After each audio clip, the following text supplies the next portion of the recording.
If you double the number of experiments you do per year, you're going to double your inventiveness. Your brand is what other people say about you when you're not in the room. One of the only ways to get out of a tight box is to invent your way out. Life's too short to hang out with people who aren't resourceful. What's dangerous is not to evolve. If you decide that you're going to do only the things you know are going to work, you're going to leave a lot of opportunity on the table. We are stubborn on vision. We are flexible on details.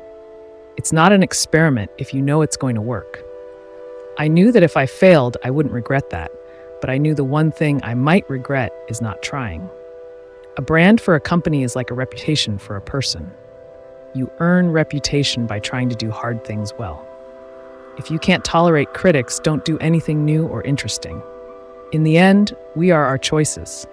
The common question that gets asked in business is, why? That's a good question, but an equally valid question is, why not? I believe you have to be willing to be misunderstood if you're going to innovate. Work hard, have fun, make history. The great thing about fact-based decisions is that they overrule the hierarchy.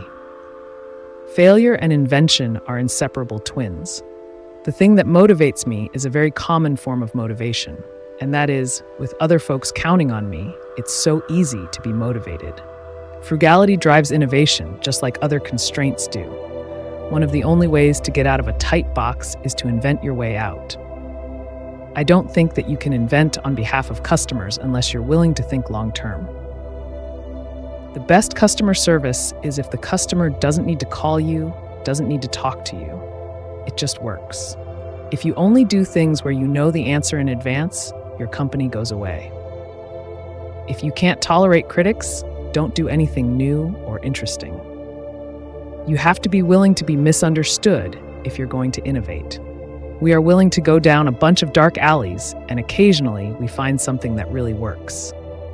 All of my best decisions in business and in life have been made with heart, intuition, guts, not analysis. If you don't understand the details of your business, you are going to fail. It's not an experiment if you know it's going to work. If you never want to be criticized, for goodness sake, don't do anything new. Be stubborn on vision and flexible on details.